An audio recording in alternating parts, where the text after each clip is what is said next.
Good morning friends.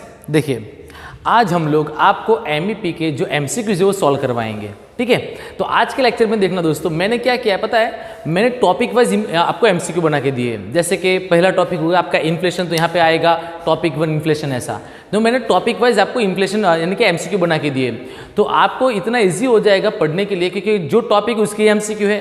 तो अगर आपको पैम्पलेट में भी देखना है, उसके अंदर सब देखना है, तो आप उसके अंदर इजीली देख सकते हो। ठीक है, तो इस एमसीक्यू में देखने जाओ दोस्तों, आंसर क्या आता है ना, वो आंसर तो सबको पता चल जाएगा। समझना क्या, लॉजिक समझना है कि मैं कौन से लॉजिक से इसको समझा रहा हूँ कि ऐसा आंसर क्यों आया। वैसे तो मैं बोलूँ तो डायरेक्ट बोलूँ कि भाई इसका आंसर बी है, इसका आंसर ए है, इसका आंसर, ऐसे मैं डायरेक्ट भी बोल सकता हूँ, लेकिन उसका लॉजिक भी समझना है। ठीक है, तो जहाँ पे मुझे लगता है कि समझाना पड़ेगा मैं उसको डिटेल में समझाऊंगा, और बाकी जो एकदम नॉर्मल से एमसीक्यू रहेंगे उसको हम सॉल्व नहीं करेंगे, वो तो आपको डायरेक्ट आंसर उसका मिल जाएगा, लेकिन जो जरूरी वो मैं आपको समझाऊंगा यहाँ पे। ठीक है, देखिए स्टार्ट करते हैं दोस्तों। सबसे पहले देखो इन्फ्लेशन की बात करते हैं, तो पहले तो इतना समझ लो कि इन्फ्लेशन किस तरीके से आता है। इन्फ्लेशन जो है उसको दो लोगों ने समझाया, दो लोगों ने, यानी कि एक क्लासिकल लोगों ने समझाया, यानी कि क्लासिकल थियरी बोला जाएगा, और एक केन्स का थियरी बोला जाएगा। इन दोनों का मानना अलग अलग है। क्लासिकल लोग क्या बोलते हैं, क्लासिकल इकोनॉमिस्ट ऐसा बोलते हैं कि मार्केट में मनी सप्लाई बढ़ जाएगा ना, क्या बढ़ जाएगा, मार्केट में मनी सप्लाई बढ़ जाएगा तो इन्फ्लेशन आएगा। तो ये लोग मनी सप्लाई की बात करते हैं। और एक केन्स क्या कहता है कि जब एग्रीगेट डिमांड बढ़ जाएगा एग्रीगेट सप्लाई से, यानी कि डिमांड ज्यादा हो जाएगा ना सप्लाई की वजह, यानी कि सप्लाई जो है सप्लाई वो कम है और डिमांड ज्यादा है तो इन्फ्लेशन आ जाएगा। ऐसा कौन बोलता है, केन्स का थियरी बोलता है। तो दोनों लोग का थिंकिंग अलग अलग है, दोनों का थिंकिंग पूरा अलग है। ये मनी सप्लाई की बात करते हैं कि मार्केट में बहुत पैसा बढ़ जाएगा, मनी सप्लाई बढ़ जाएगा तो लोगों का डिमांड बढ़ जाएगा, लोगों का डिमांड बढ़ेगा तो लोग ज़्यादा मांगेंगे, और सामने उतनी चीज़ें नहीं होगी तो फिर इन्फ्लेशन बढ़ जाएगा। तो ये मनी सप्लाई की बात करते हैं, और एक किसकी बात करते हैं, एग्रीगेट डिमांड की बात करता है। तो दोनों का थियरी अलग अलग है। ठीक है, अब देखो ये क्लासिकल थियरी ना जनरली वो कॉस्ट पुश बोला जाता है। कौन सा थियरी बोला जाएगा, कॉस्ट पुश थियरी बोला जाएगा। और इसका जो थियरी ना वो डिमांड पुल बोला जाएगा। क्या बोला जाएगा, डिमांड पुल थियरी बोला जाएगा। ठीक है, तो दोनों थियरी हम पढ़ने वाले हैं। यहाँ पे देखिए ध्यान देना, यहाँ पे क्या लिखा है, high inflation level in the economy leads to dash in the supply of money. यानी कि जब इकोनॉमी के अंदर, जब इकोनॉमी में हाई इन्फ्लेशन आ जाएगा इस टाइम पे सप्लाई ऑफ मनी कैसा होगा। तो अभी तो मैंने बोला कि जब मार्केट में इन्फ्लेशन आता है तो मनी सप्लाई बहुत ज्यादा होता है, बहुत ज्यादा मनी सप्लाई की वजह से तो इन्फ्लेशन आया था। ठीक है, तो मनी सप्लाई क्या होगा, बोलो इंक्रीज होगा, यानी कि ज्यादा होता है मनी सप्लाई। ठीक है, दूसरा, विच of the following concept is the opposite of the inflation. बोलो इन्फ्लेशन का विरोधी, यानी कि उसका ऑपोजिट क्या बोला जाएगा। तो यहाँ पे ऑपोजिट पूछा है, इन्फ्लेशन का ऑपोजिट क्या बोला जाएगा, अरे डिफ्लेशन बोला जाएगा। सिंपल है ना, इन्फ्लेशन यानी कि प्राइस बढ़ेगा, डिफ्लेशन यानी कि प्राइस कम हो जाएगा। तीसरा देखो, if too much money is chasing too few goods the resulting inflation is known as, यानी कि बहुत सारे पैसे लेके जाएंगे और बहुत सारे कम गुड्स आपको मिलेंगे। ठीक है, इसका मतलब कि ये कौन सा इन्फ्लेशन बोला जाएगा। तो मैंने आपको ये समझाया है, इसका मतलब क्या होता है कि बहुत सारे पैसा लेके जाएंगे लेकिन गुड्स आपको बहुत कम मिलेंगे, वो डिमांड पुल इन्फ्लेशन बोला जाएगा। कौन सा बोला जाएगा, डिमांड पुल।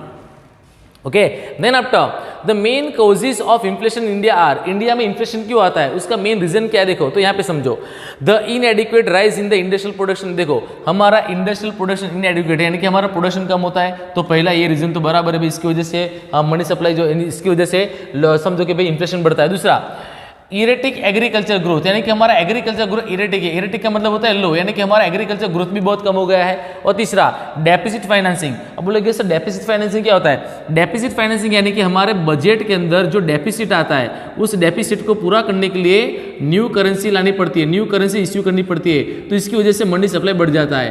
तो एक बात समझो, जब भी मार्केट में मनी सप्लाई बढ़ जाएगा या सामने सप्लाई कम हो जाएगा चीजों का, तो फिर इन्फ्लेशन तो बढ़ने वाला है। तो ये तीन रीजन की वजह से इन्फ्लेशन बढ़ता है। तो यहाँ पे क्या आएगा, बोलो ऑल ऑफ द अबव आएगा, ऑल ऑफ द अबव आएगा। ठीक है, तो यहाँ पे आप देखोगे कि तीन रीजन की वजह से इन्फ्लेशन बढ़ता है दोस्तों।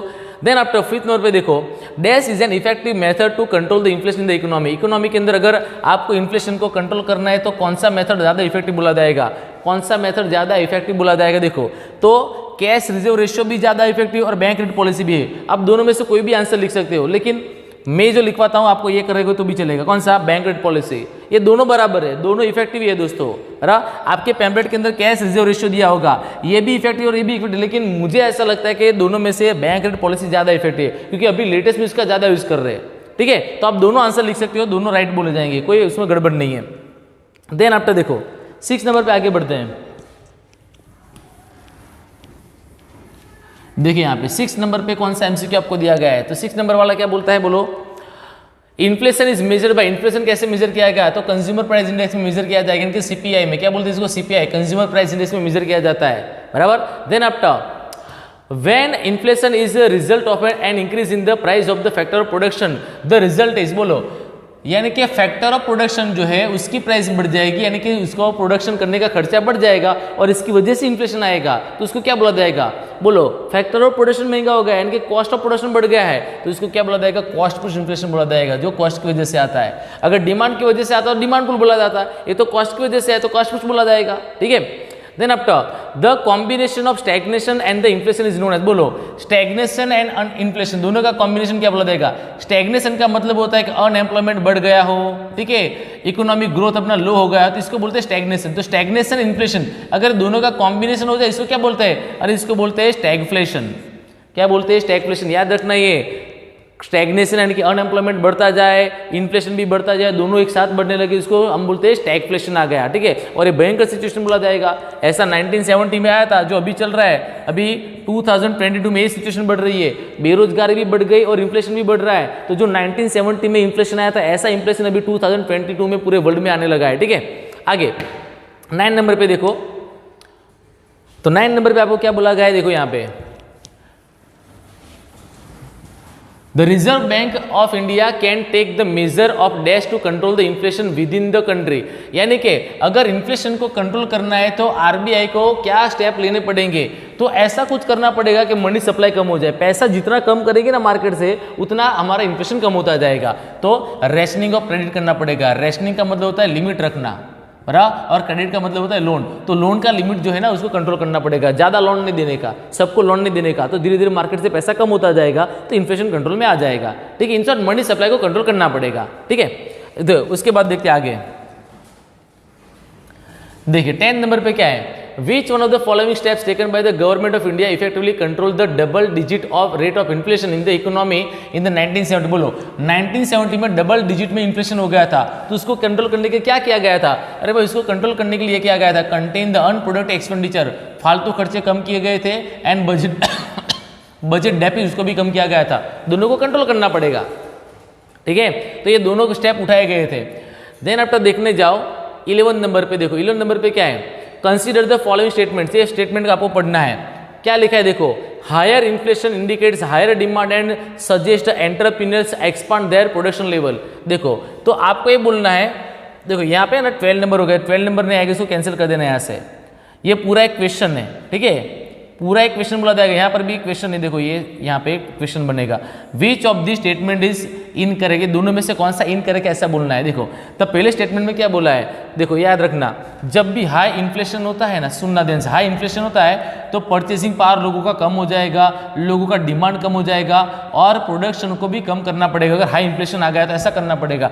यहाँ पे क्या लिखा है, हायर इन्फ्लेशन होगा तो डिमांड बढ़ जाएगा, ऐसा लिखा है। अरे भाई डिमांड नहीं बढ़ता है। दूसरा, entrepreneur expand their production, production को बढ़ाएगा, ऐसा लिखा है, तो ऐसा नहीं होता है क्योंकि इन्फ्लेशन बढ़ गया है। अगर इन्फ्लेशन बढ़ गया है तो ऐसा होगा, इसका मतलब कि पहला वाला सेंटेंस क्या बोला जाएगा, गलत बोला जाएगा, तो पहला इनकरेक्ट है। दूसरा क्या बोला है, higher the inflation the higher the cost of the loan, यानी कि इन्फ्लेशन में कॉस्ट ऑफ द लोन बढ़ जाएगा, तो ये वाला तो सही है। तो आपको पूछा क्या है, विच of the statement is incorrect, कौन सा इनकरेक्ट है, तो फर्स्ट वाला क्या बोला जाएगा, इनकरेक्ट बोला जाएगा। तो आंसर में क्या लिखेंगे, बोलो फर्स्ट ओनली, क्या आएगा यहाँ पे, फर्स्ट ओनली। फर्स्ट ओनली क्या बोला जाएगा, इनकरेक्ट बोला जाएगा। आपको ये पूछा कि इनकरेक्ट कौन सा है, ठीक है।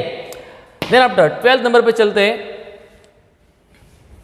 12th नंबर पे देखो क्या लिखा है आपको, Which of the following is the definition of the inflation? बोलो इन्फ्लेशन का डेफिनेशन क्या बोला जाएगा। इन्फ्लेशन का मतलब होता है जो कंटिन्यूस प्राइस लेवल बढ़ता है, सस्टेन्ड प्राइस लेवल होना चाहिए, कि कंटिन्यूस बढ़ना चाहिए, परसिस्टेंट बढ़ना चाहिए, यानी कि सब कुछ होना चाहिए। देखो तो rise in the general price level of the prices, तो सही बात है। सस्टेन, सस्टेन यानी कि लॉन्ग रन, यानी कि लॉन्ग टाइम का प्राइस बढ़ना चाहिए, तो ये भी सही बात है। एंड परसिस्टेंट यानी कि कंटिन्यूस प्राइस बढ़ना चाहिए, तो ये भी सही बात है। तीनों तीन सही है, तो आंसर क्या आएगा बोलो यहाँ पे, तो आंसर क्या रहेगा, all of the above. Answer क्या रहेगा इसका, ऑल ऑफ द अबव। ये सब कुछ सही है दोस्तों। यहाँ पे किधर गया वो, देखो ये 13 नंबर है, देखना भी 12 नंबर वाला है, ये 13 नंबर नहीं है यहाँ पे, ये इसका ही क्वेश्चन है, इसके अंदर ही पूछा गया है। तो विच of the statement is correct, आपको ऐसा पूछा है कि इसमें से कौन सा स्टेटमेंट सही है, तो तीनों तीन स्टेटमेंट सही है। तो 13 नंबर आप पैम्पलेट में से निकाल कट कर देना, ठीक है। ये 12 नंबर के अंदर ही आता है, समझ में आ गया ना सबको। तो आंसर क्या आएगा, ऑल ऑफ द आएगा, ठीक है। आगे उसके बाद देखने जाओ दोस्तों, आपको क्या पूछा है यहाँ पे, कंसीडर द फॉलोइंग स्टेटमेंट, ये स्टेटमेंट आपको पढ़ना है। Deflation is the general level of prices is falling over the some time, यानी कि जब डिफ्लेशन आता है तो general price level of falling होता है। तो सही बात है दोस्तों, जब डिफ्लेशन आएगा, मंदी आएगी तो प्राइस लेवल कम होता जाएगा। दूसरा, disinflation means a reduction in the level of national income and output unlike the deflation, यानी कि जब डिसइंफ्लेशन आता है तो लेवल ऑफ नेशनल इनकम और आउटपुट दोनों कम हो जाते हैं। तो ये भी सही बात है दोस्तों, तो दोनों स्टेटमेंट तो सही है आपके। देखो अभी पूछा क्या, देखो ये 15 नंबर नहीं है दोस्तों, 14 नंबर ही है ये, बराबर। विच ऑफ द स्टेटमेंट इज और करेक्ट, दोनों में से कौन सा करेक्ट है? तो पहले वाला दूसरा वाला कौन सा करेक्ट है? तो दोनों सही है, तो आंसर क्या आएगा? बोथ 1 and 2, तो आंसर रहेगा आपका C, both 1 and 2 are correct. ठीक है, 16 नंबर पे देखो, which of the following is demand pull inflation, कौन सा डिमांड पुल बोला जाएगा? डिमांड की वजह से कौन सा इन्फ्लेशन आया, बोलो।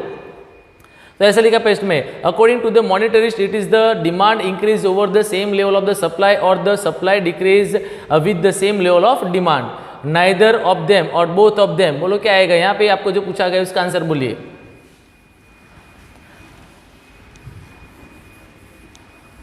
तो ए में ऐसा लिखा है, बी में ऐसा लिखा है, सी में ऐसा, डी में क्या लिखा है? According to Keynes it is the creation of the extra purchasing power of the consumer over the same level of production, यानी कि which of the demand pull inflation बोला गया। डिमांड पुल किसको बोला जाएगा?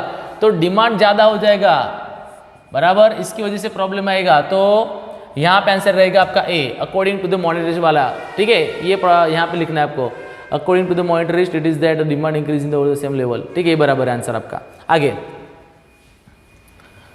अब देखो यहाँ पे 17 नंबर पे आपको क्या बोला गया है?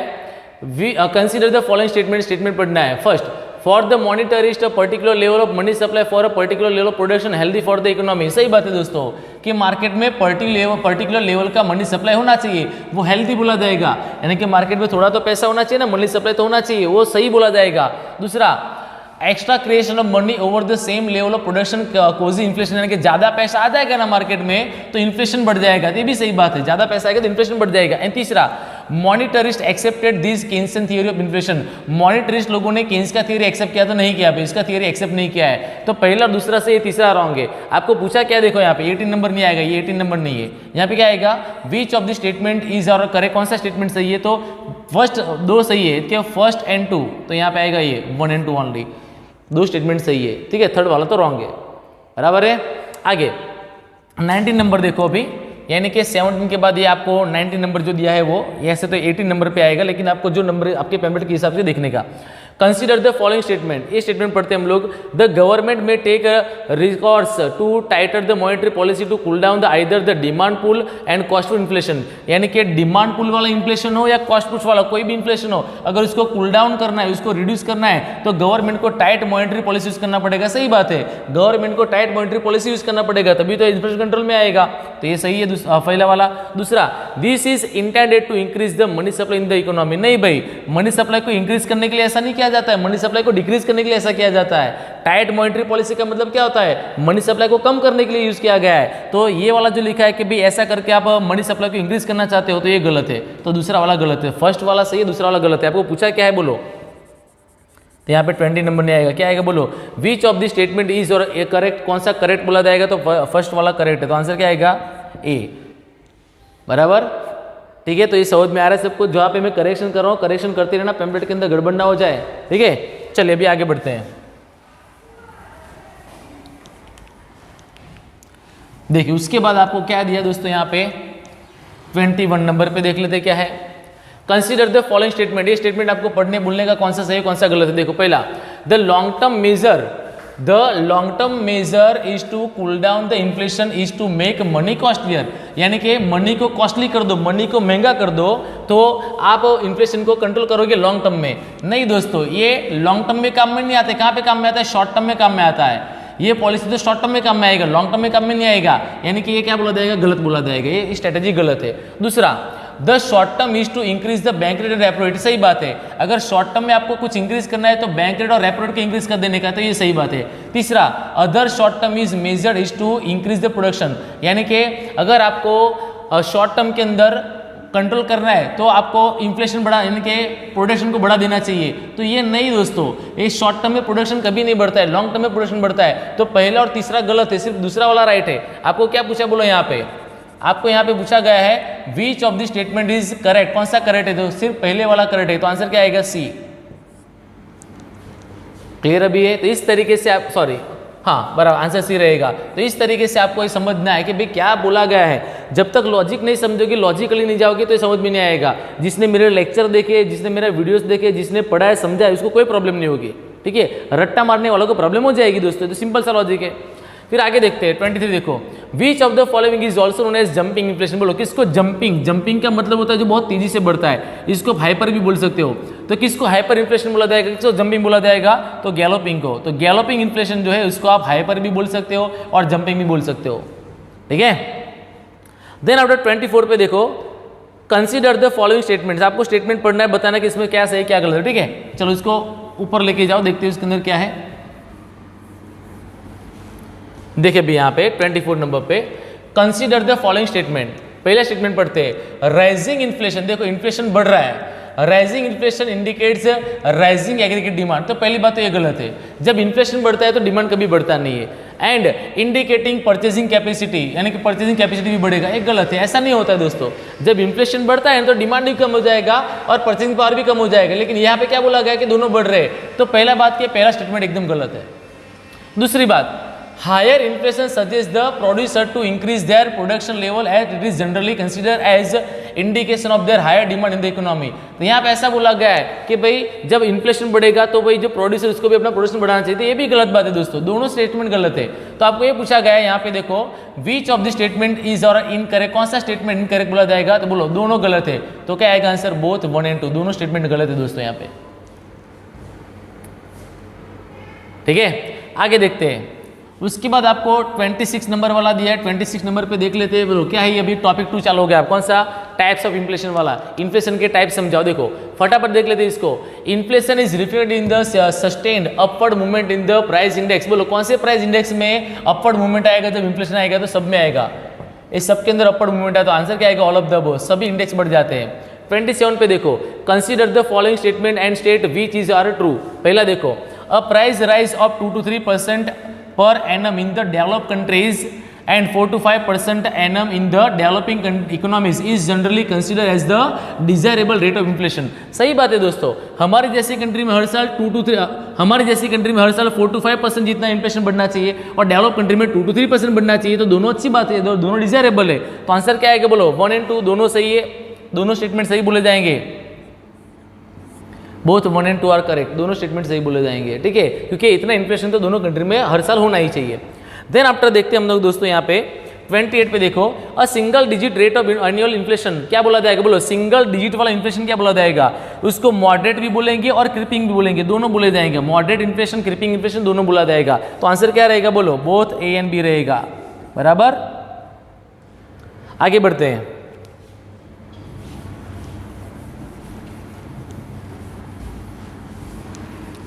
देखिए अभी क्या पूछा आपको 29 पे, Baumol and Blinder define the galloping inflation as inflation. देखो गैलोपिंग की बात कर रहे हैं, galloping inflation is an inflation that proceed and exceptionally high rate, यानी कि गैलोपिंग इन्फ्लेशन जब आता है तो रेट बहुत हाई हो जाता है। तो सही बात है, तो ये बॉमल और ब्लेंडर सही बोल रहे हैं कि जब गैलोपिंग इन्फ्लेशन आएगा तो रेट बहुत बढ़ जाएगा, हाई हो जाएगा। तो सही बात है, तो क्या बोला जाएगा, स्टेटमेंट ट्रू बोला जाएगा। स्टेटमेंट ट्रू है दोस्तों। ओके, आगे देखो 30 नंबर पे, which are the case of hyper inflation, किसको हाइपर इन्फ्लेशन बोला जाएगा, ये दोनों में से कौन सा केस हाइपर इन्फ्लेशन वाला है। तो देखो हाइपर इन्फ्लेशन जर्मनी ने फेस किया था 1922 में, जहां पे इतना परसेंटेज क्या हो गया था, इन्फ्लेशन बढ़ गया था। तो पहले वाला हाइपर इन्फ्लेशन का केस है। दूसरा देखो, Argentina, Brazil, Mexico, Peru, Yugoslavia experience the galloping inflation during the 1970 1980। ये भी सही बात है, दोनों सही बात है, दोनों स्टेटमेंट सही है, यानी कि दोनों स्टेटमेंट जो है हाइपर इन्फ्लेशन के केस बोले जाएंगे। तो आंसर क्या आएगा, बोथ ए एंड बी, ये दोनों हाइपर इन्फ्लेशन के केस है। ठीक है, उसके बाद 31 पे देखो, which are the latest case of hyper inflation. बोलो लेटेस्ट केस कौन सा, हाइपर इन्फ्लेशन जनरली अभी लेटेस्ट कहाँ पे हुआ था, तो ये वेनेजुला में हुआ था। क्या हुआ था, वेनेजुला में हुआ था, पाकिस्तान वाला नहीं है। पाकिस्तान में इतना इन्फ्लेशन नहीं हुआ था, लेकिन वेनेजुला कंट्री में भयंकर तरीके से इन्फ्लेशन बढ़ गया था। आप देख सकते हो 2019 के अंदर, 2021 के अंदर इन्फ्लेशन बढ़ा था। ठीक है, तो हाइपर इन्फ्लेशन उसको बोला जाएगा। ठीक है, तो आंसर क्या रहेगा, ओनली ए रहेगा। क्या रहेगा, only A.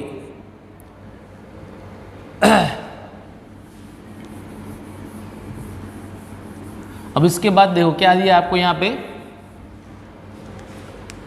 In India 7 to 8% inflation in 2008 was virtually example of. India में 2008 में जो 7 to 8% जितना इन्फ्लेशन आ गया था वो क्या बोला जाएगा, कौन सा इन्फ्लेशन बोला जाएगा, वो सरप्राइज इन्फ्लेशन बोला जाएगा। सरप्राइज का मतलब होता है कंट्रोलेबल, ऐसा लिख दो, जिसको कंट्रोल किया जा सकता, कंट्रोलेबल बोला जाएगा। तो कंट्रोलेबल इन्फ्लेशन था वो, जिसको कंट्रोल किया जा सकता था, बराबर, वो सरप्राइज इन्फ्लेशन बोला जाएगा। देखो उसके बाद यहां पे आपको दिया है कि व्हाट इज ट्रू, क्या सही है। देखो दो स्टेटमेंट दिया आपको, कौन से, द क्लासिकल व्यू दिया है, दूसरा कौन सा दिया आपको, द केन्सियन व्यू। तो क्लासिकल लोग क्या बोलते हैं, the classical view, the only cause of increase in the aggregate demand and the therefore only cause of inflation was an increase in the money supply. ये लोग मनी सप्लाई की बात करते हैं, तो सही बात है।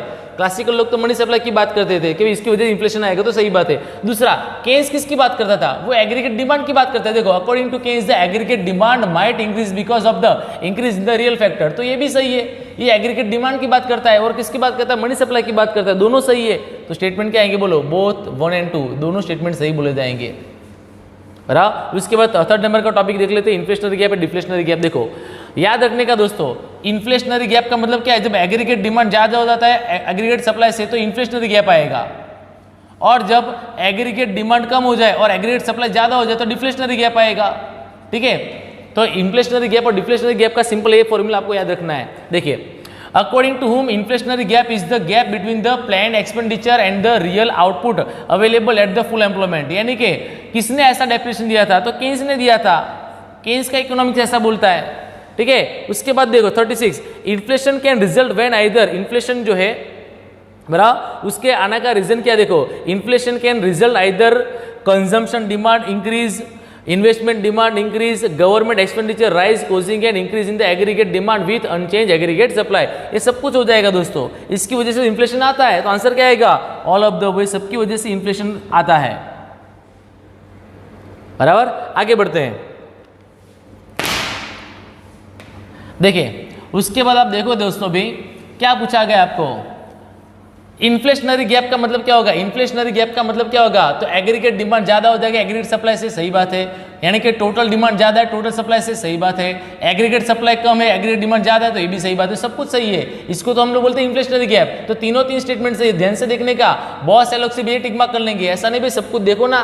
ठीक है, तो आंसर क्या आएगा, ऑल ऑफ द आएगा, ऑल ऑफ द अबव वाला सही है। तो यहाँ तक इसको हम चला रहे हैं दोस्तों। ये टॉपिक 4 से हमने बाकी रखा है अभी। ठीक है, तो फिर लेते हैं टॉपिक 4 वाला पॉइंट भी। ठीक है, चलिए।